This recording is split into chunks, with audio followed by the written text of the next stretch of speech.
Assalamualaikum warahmatullahi wabarakatuh. Alhamdulillahilladzi an'ama alaina bi ni'matil iman wal islam.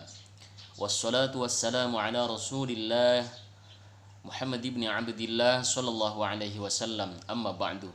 Para peserta Akademi Khatib Indonesia, AKHI Provinsi Lampung, pada kesempatan yang baik ini, pada video materi edukasi seri 1B ini, saya ingin menyampaikan hal-hal seputar ilmu Al-Quran. Sebagai pendahuluan, kita akan membuat bisa seri 1A, B, C, bahkan sampai D, tergantung kebutuhan. Lalu silahkan direspon paling sebentar 3 menit ya, maksimal 7 menit. Lalu di-upload ke Google Classroom melalui narahubung. Dan tolong dibantu di-share, like ya ke masyarakat supaya masyarakat bisa memberikan satu dukungan dan dalam bentuk penilaian dan juga mengetahui bahwa kita memang benar-benar sedang melakukan satu akademi tentang khotib, karena khotib mimbar khutbah bukan tempat belajar, tetapi kita adakan di sini belajar bareng-bareng. Pembahasan kita seputar ilmu Al-Quran tidak lepas yang pertama adalah tentang ilmu qiraat dan tajwid. Qiraat itu mencakup qiraat sab'ah, yaitu tentang kita harus mengenal 7 bacaan Al-Quran, 7 huruf bacaan Al-Quran atau qiraat sab'ah. Nah, di antara 7 imam qiraat sab'ah itu, kita orang Indonesia mengambil riwayat dari Imam Hafiz, dari Ibnu Asim, dari Rasulullah SAW. Tentu masih banyak di silsilah sanadnya ya, tapi itulah riwayat kita. Kalau Syafi'i kita kan madzhab fikihnya begitu ya. Lalu untuk dalam hal cara baca Al-Quran itu ada 4. Pertama yaitu ada bitahqiq. Bitahqiq ini seperti di Kempek, seperti Yogyakarta itu pakai langgam-langgam waros ya. Seperti gini misalkan contoh, A'udzu billahi minasy syaithanir rajim. Bismillahirrahmanirrahim. Begitu kira-kira. Itu bitahqiq. Sedangkan bitartil adalah sebagaimana umumnya saja, tapi memenuhi semua makhraj, sifat serta hukum-hukum tajwidnya dipenuhi, hukum-hukumnya, hak-haknya dipenuhi bacaan Al-Qur'annya. Misalkan A'udzu billahi minasy syaithanir rajim. Bismillahirrahmanirrahim. Silahkan meniru seperti Syekh Sudes, Syekh Surem, Syekh Madrud, Syekh Ayubi, silahkan. Yang penting gunakanlah bacaan Al-Qur'an sesuai dengan lahjahnya. Ya, sesuai dengan makhraj dan sifat hurufnya. Karena kita tahu bahwasanya seseorang ketika belajar bahasa asing pun, misalkan kita sudah menguasai mufrodat, ya, misalkan mufrodat kosakata bahasa Arab atau misalkan kosakata bahasa Inggris, ya, sudah kita perbanyak, kita perkaya kosakatanya. Tapi ketika dialek bahasanya tidak tepat, kita akan ditertawakan oleh orang lain dan kita tidak bisa menjadi ahli bahasa. Setidak-tidaknya jangan diketahui orang karena sesuai dengan cara bacanya. Atau misalkan kita orang Jawa ngomong Sunda, kan lucu, medok. Atau orang Sunda ngomong Jawa, itu kan. Nah, ini enggak pas. Nah, maka inna anzalnahu Qur'anan Arabiyyah. Sesungguhnya kami turunkan Al-Qur'an dalam bahasa Arab. Maka gunakanlah lahjah atau dialeknya orang Arab, yaitu Arab Quraisy dalam hal ini ya. Jadi itu ada 7 qiraat sab'ah, yaitu 7 sab'atu ahruf, ada 4 cara baca Al-Qur'an. Ya, tadi pertama tartil, yang kedua pertama tahqiq, yang kedua adalah tartil, yang ketiga adalah tahdir atau hadr. Itu biasa dilakukan oleh Syekh Sudes. Lihat tuh, mad jaiz mufasilnya 1 alif, artinya 2 alif setengah.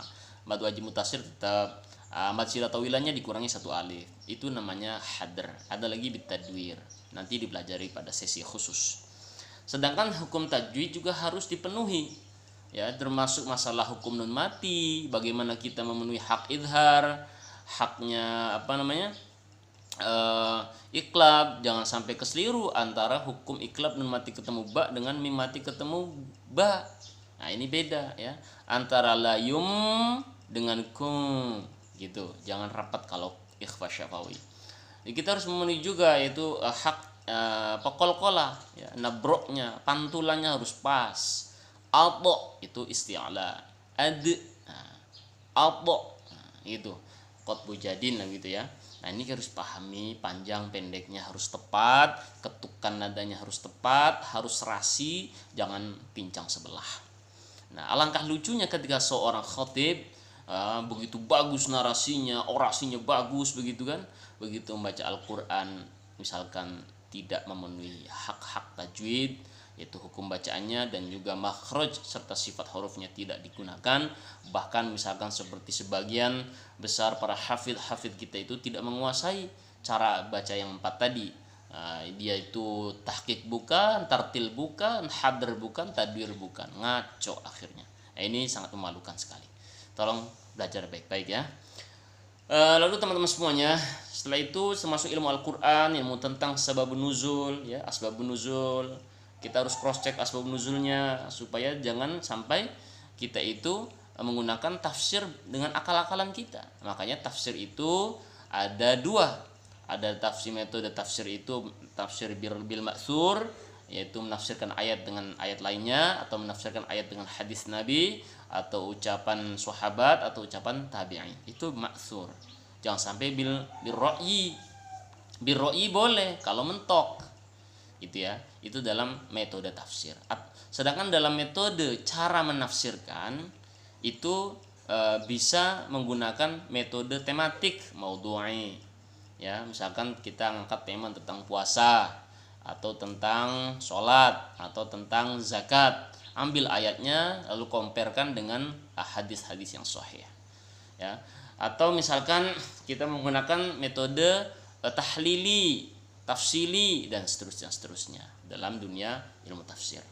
Sedangkan dalam selanjutnya setelah tajwid dan qiraat, lalu yang ketiga adalah tentang tafsir. Dari tafsir ada dua, ada tafsir bil ma'thur dengan ayat dengan hadis, menafsirkan ayat dengan hadis, menafsirkan ayat dengan ayat yang lainnya, atau menggunakan cara tafsir menggunakan tematik ataupun dengan cara merinci satu persatu sangat panjang lebar kali tinggi, silahkan ya, yang penting ada dasarnya.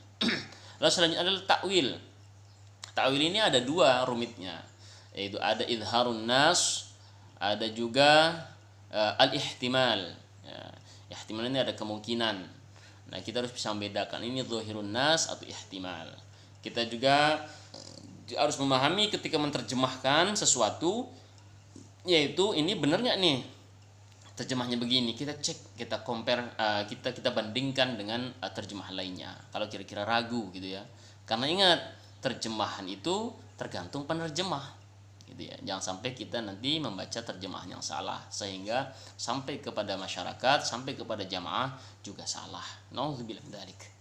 Kesimpulannya pada video materi 1B ini, pertama, silahkan didukung channel YouTube Ikademi Lampung dan buat video responnya minimal 3 menit, maksimal 7 menit ya. Lalu belajarlah ilmu Al-Quran, mencakup tajwid dan qiraatnya, tentang tafsirnya, tentang takwilnya, tentang terjemahnya.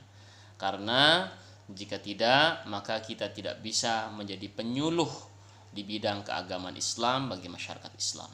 Terima kasih rekan-rekan semua. Wassalamualaikum warahmatullahi wabarakatuh.